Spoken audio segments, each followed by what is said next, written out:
Story 1. The Man in the Ditch. Jason had always been skeptical of the supernatural. He grew up hearing the old stories. His grandmother whispered about skinwalkers, creatures that lurked on the outskirts of civilization, waiting to steal faces and souls. His uncle swore he had seen one on the reservation, sprinting alongside his truck at an inhuman speed, its limbs bending at unnatural angles. But Jason never paid much attention to those stories. That was until the night he found the man in the ditch. It was late, close to midnight, and Jason was heading home after spending the evening at his girlfriend's house. The road stretched endlessly ahead, cutting through the barren desert, its only company the occasional road sign and the flickering light of the gas stations miles apart. The air was still, the moon casting long shadows across the landscape, making everything appear eerie and distorted. He was halfway home when he first noticed it, a shape in the ditch just ahead lying unnaturally still. His first thought was that it was a deer or maybe a stray dog, another unfortunate victim of the lonely highway. But as he drew closer, something about the shape felt wrong. It wasn't an animal. It was a person. Jason slowed his car, his hands gripping the steering wheel. The figure was hunched on all fours, its movements jerky, almost robotic. He could barely make out the details in the dim glow of his headlights, but the way it moved sent a shiver up his spine. It twitched, almost as if struggling to control its own body, and then, with an eerie slowness, its head turned toward him. Jason's breath caught in his throat. The face was wrong. It looked human, almost, but something was off. The features were stretched, as though someone had tried to mold a human face onto something that wasn't meant to have one. The eyes glowed faintly, reflecting the headlights like an animal's. And then it smiled. The smile was too wide, too unnatural, too knowing. A primal fear gripped Jason's chest, his instincts screaming at him to go. He slammed his foot on the gas, the tires screeching as his car lurched forward. In the rearview mirror, he saw the figure lurch upright. It stood too tall, its limbs extending impossibly as it took a single staggering step onto the road. Jason's heart pounded as he tore down the highway, pushing the speedometer past 80, 90, almost 100. He didn't look back again. By the time he reached the outskirts of his small town, he was shaking. His hands were slick with sweat as he gripped the wheel, his breath coming in ragged gasps. He forced himself to slow down, convincing himself that it was just some guy, a crazy drifter, maybe someone on drugs. That's all. Nothing supernatural. Nothing else. But as he pulled into his driveway, his stomach dropped. His porch light was on, and standing beneath it was the man from the ditch. Jason's breath caught in his throat. It was impossible. He had been speeding at nearly 100 miles per hour. There was no way this thing could have made it here before him.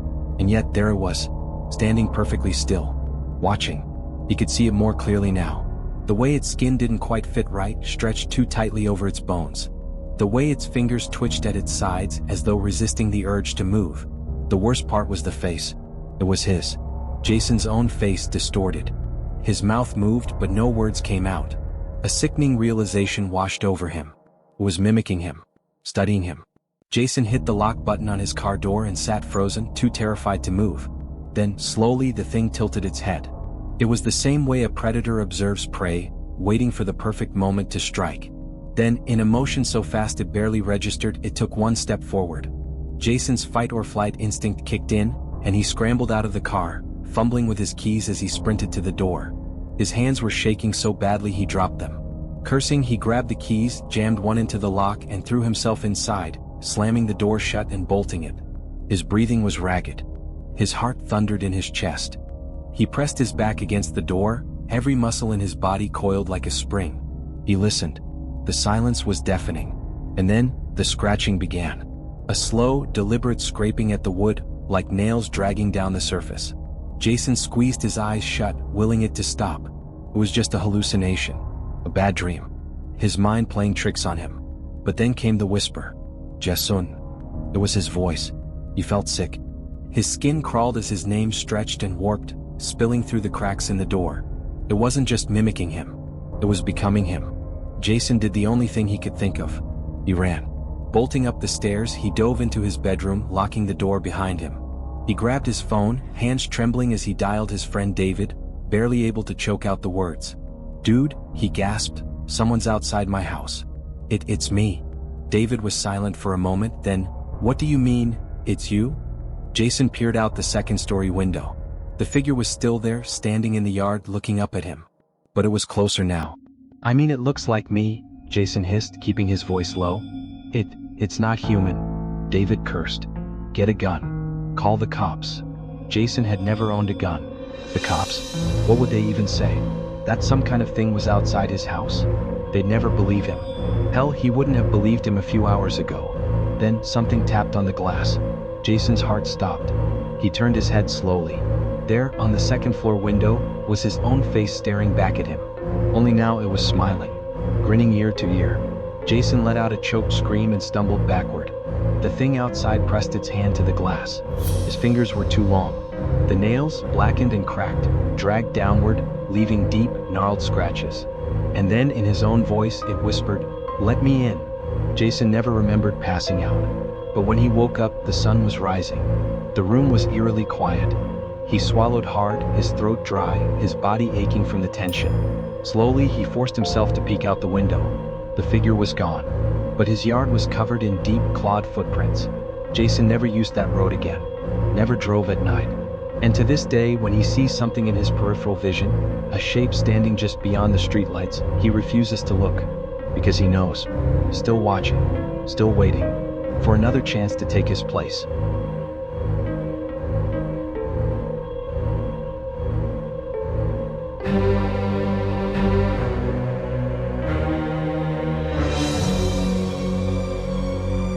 Story 2. The Thing That Was Not My Brother. I grew up in a rural part of Arizona, where the night stretched out like black water, the stars barely enough to light the emptiness. My grandmother always warned me about the email bushy-eyed skinwalkers, telling me never to whistle at night, never to call out if I heard my name in the dark. I never believed her, not until that night. My older brother, Daniel, had just come home from college, and we decided to go night fishing at a lake about 30 minutes from our house. The road, there was nothing but dirt and silence, the kind that presses against you and makes you feel like something is listening. We parked by the shore, cracked open some beers, and let the night settle around us, the water smooth as glass, the air still and heavy. A little after midnight, Daniel got up to take a leak, disappearing into the trees. I stayed with my line in the water, but something felt wrong. The air had changed, thick with something I couldn't name. The crickets had stopped chirping. The wind had died. The silence was so complete that it rang in my ears. Then I heard Daniel's voice behind me, "Hey, you catch anything yet?" And I turned, expecting to see him walking back from the woods, but there was something off. He was standing too still at the tree line, his arms hanging stiff at his sides, his face shadowed but his eyes catching the moonlight in a way that made my stomach twist. "That was fast," I said, but my voice felt small. He just stood there watching me, unblinking. A slow, unnatural grin stretched across his face, too wide, the corners of his mouth pulling back too far, like his skin was struggling to fit his bones. My chest tightened. "Dude, you okay?" I forced a laugh, but my feet were already shifting, already taking a step back toward the truck. Then I heard movement behind me, footsteps, twigs snapping. Another voice. "Hey, what are you doing?" My blood turned to ice. I spun around and there, walking out of the woods, zipping up his jeans, looking confused, was Daniel. The real Daniel. My breath locked in my throat as I snapped my head back toward the tree line, but the other Daniel was gone. Just gone. The space where it had stood was empty, but the trees felt like they were watching. My hands started to shake. I grabbed Daniel's arm and yanked him toward the truck. "Get in. Now." He resisted, asking what the hell was wrong, but I didn't have the words. How do you tell someone you just saw something wearing their face? My fingers fumbled with the keys, the engine roaring to life as I floored it, kicking up gravel as we tore away from the lake. The whole drive home, I felt it, something in the dark, keeping pace with us just beyond the reach of the headlights. When we finally pulled into the driveway, my grandmother was already waiting on the porch. Her face was grave, her eyes knowing. She took one look at me and said, "You saw it, didn't you?" I couldn't speak. I just nodded. Without a word, she reached into her pocket, pulled out a small leather pouch and sprinkled something, corn pollen I think, on both of our heads, muttering a prayer under her breath. "Don't speak of it again," she warned. "And if you ever hear it call your name, you don't answer. Ever." That was years ago. I never saw it again, but sometimes when I'm alone at night I think about that grin, too wide, too wrong, stretching in the dark. And sometimes when the wind is just right, I swear I hear my brother's voice, calling me from the tree line, even though I know he's asleep in his bed. Story 3. The Stranger at the Campsite. It started as a normal weekend getaway. The kind of trip we had all agreed we needed. A chance to disconnect from the pressures of daily life and get back to nature. My friends and I had been planning it for weeks, camping in the dense woods of the Smoky Mountains, far from the distractions of city life. There were 6 of us, me, Mark, Emily, Dave, Sarah, and Brian, and we were all excited for the weekend ahead. The plan was simple: set up camp by the lake, cook dinner over an open fire, and spend the weekend hiking and catching up. It was supposed to be a peaceful, relaxing time. But it turned into something far darker than any of us could have imagined. We arrived at the campsite just as the sun began to set, casting long shadows over the forest. The air was thick with the earthy smell of damp leaves and pine, and the sounds of the forest around us. The campfire crackled as the darkness settled in, and the stars began to emerge in the sky above us. That's when we noticed him. That he came from the woods, stepping out of the tree line like he had been watching us for some time. At first, we thought he might be another hiker or camper, but there was something strange about the way he moved. He was tall, dressed in tattered clothes that looked like they hadn't been washed in years, and his face was pale, too pale. His eyes were the strangest part.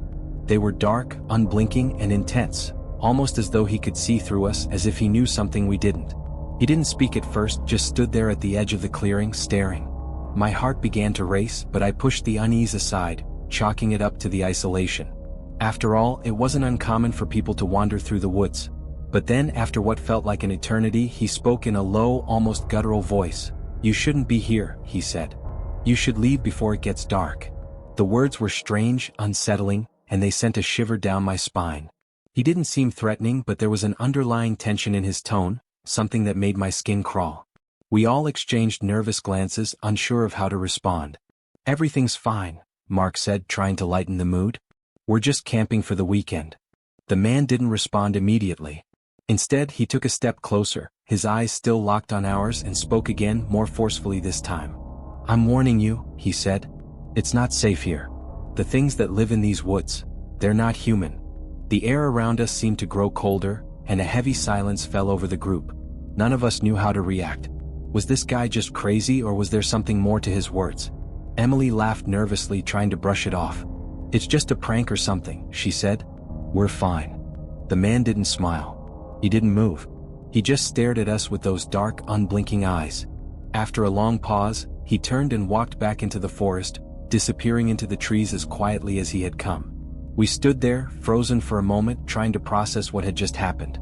It wasn't until he was completely out of sight that we exhaled collectively, relieved that it was over.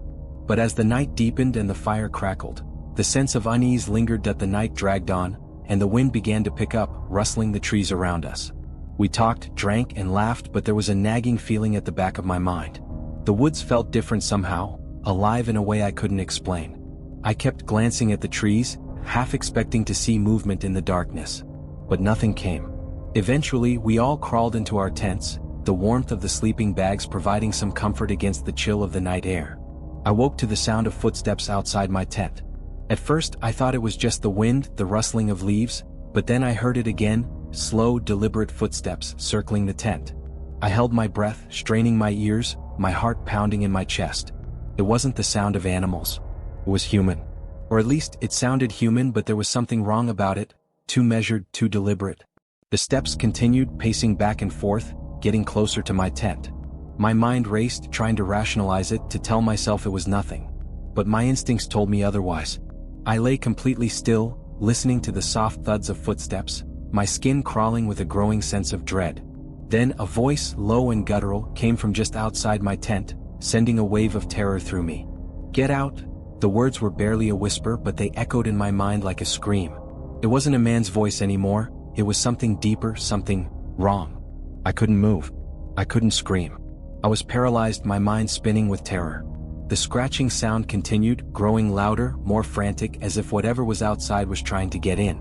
And then came the growl, a low guttural sound that seemed to vibrate through my entire body. It was coming from just outside the tent, and it was not human. That I don't know how long I lay there, frozen in terror, but eventually the sound stopped. The footsteps, the growling, the scraping, everything went dead silent. But I knew I couldn't stay there. I had to get out, had to warn the others. That I scrambled out of my tent, my hands shaking, and looked around. The campsite was eerily quiet, but I could hear the faintest sounds of movement in the trees. Mark, Emily, and the others had already emerged, their faces pale with fear. "What the hell was that?" Mark whispered, his voice trembling. "I don't know," I said, my voice cracking. "We need to leave. Now." We quickly packed up our gear, but as we did, I noticed something that made my blood run cold. The man, the one who had warned us earlier, was standing at the edge of the woods watching us. His eyes were fixed on us, and his face was twisted into an unsettling grin. But this time there was something different about him. He didn't look quite human. I felt a wave of pure terror wash over me. It wasn't just the man anymore. It was something else, something that wasn't human. I turned to the others, my voice shaking as I urged them to move faster. But they were frozen, staring at the figure, too afraid to speak. Without thinking, I grabbed Emily's arm and started running. The others followed, but I could hear it behind us. Footsteps, too fast, too heavy, too inhuman. It was chasing us. I didn't look back.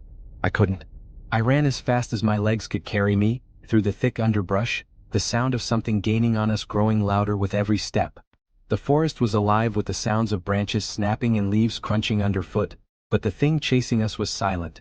No breathing, no growls, just the soft thud of its unnatural steps that I didn't stop until we reached the clearing. I looked back then just once. The creature stood at the edge of the woods, watching us, its face twisted into a grotesque grin. It wasn't a man anymore. It was something else. The others were ahead of me, but I kept glancing back, expecting to see it closing in on us, but the creature didn't follow. It just watched from the shadows, waiting for the next time it could strike. We didn't talk much as we left that cursed place behind. The image of that twisted, grinning face burned into my mind.